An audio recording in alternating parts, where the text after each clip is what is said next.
আসসালামু আলাইকুম। বন্ধু সহি সালামতে এয়ারপোর্টে পৌঁছাইছে। কথা হচ্ছে একটা জিনিস, মানে ভাইবা ভালো লাগতেছে আবার কিছুটা খারাপ লাগতেছে। সেটা হলো, বন্ধু আজকে কিছুক্ষণ আগে এখানে ল্যান্ড করলো, তো আমি বন্ধুকে রিসিভ করলাম। 2 দিন আগে আমার মা বাপ দুইজনই ওদের বাড়িতে গেছে। তো ওর বাড়িতে যায় সেটা দেখা সাক্ষাৎ করছে, মা আব্বার সাথে কথাও হয়েছে।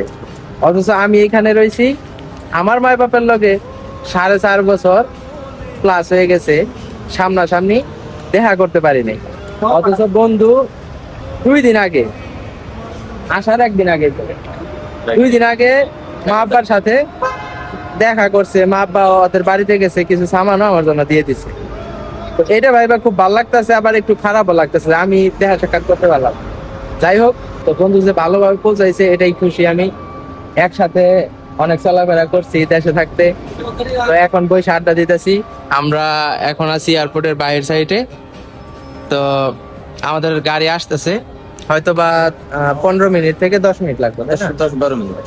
10-12 মিনিটের মধ্যে আমাদের গাড়ি এসে পড়বো। এই যে মাল সামানা সবকিছু এখানে আছে। 10 মিনিটের মধ্যে আমরা আর কি এখান থেকে রওনা দিব। দেশে থাকতে কিন্তু আমরা এইভাবে চলাফেরা করছি, খুব ভালো লাগছে। তো বন্ধু কথা হলো, এখন যে বিয়ে শাদী কইরাইলে, এখন মা বাপ সবাই রাইখাইলে, এখন যে আসছো কিরকম লাগতেছে, ফিল হইতেছে কিরকম? নতুন আসতে অতটা কষ্ট লাগে নাই, তবে এখন যে আসলাম অনেক কষ্ট লাগছে।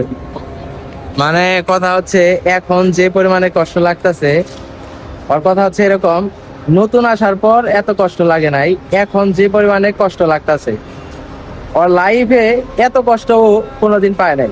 মানে এখন বিয়ে শাদী করে আসছে, ছুটি যাওয়ার পরে দেশ থেকে আসার সময় যতটা কষ্ট লাগে, ততটা কষ্ট লাইফে কোনো প্রবাসীর মনে হয় না যে এর থেকে কোনো দুঃখ বা কষ্ট সে পাইছে। তো যাই হোক, এখন আবার নতুন করে শুরু কর, চিন্তা করিস না। যেহেতু নতুন আসছো, এখন আর নতুন আসার থেকেও বেশি খারাপ লাগতেছে, তাই তো? তো যাই হোক, সাবধানে থাক, এটাই দোয়া করি, ভালো থাক, এটাই। তো সবাই ভালো থাকেন, দোয়া করেন আমার জন্য। সবাই দোয়া করবেন। তো সবাই ভালো থাকেন। আমরা যুক্ত ছিলাম দামামি এয়ারপোর্ট থেকে। আর কে কোথা থেকে ভিডিওটা দেখতেছেন অবশ্যই কমেন্ট করে যাবেন। সবাই ভালো থাকেন। আসসালামু আলাইকুম।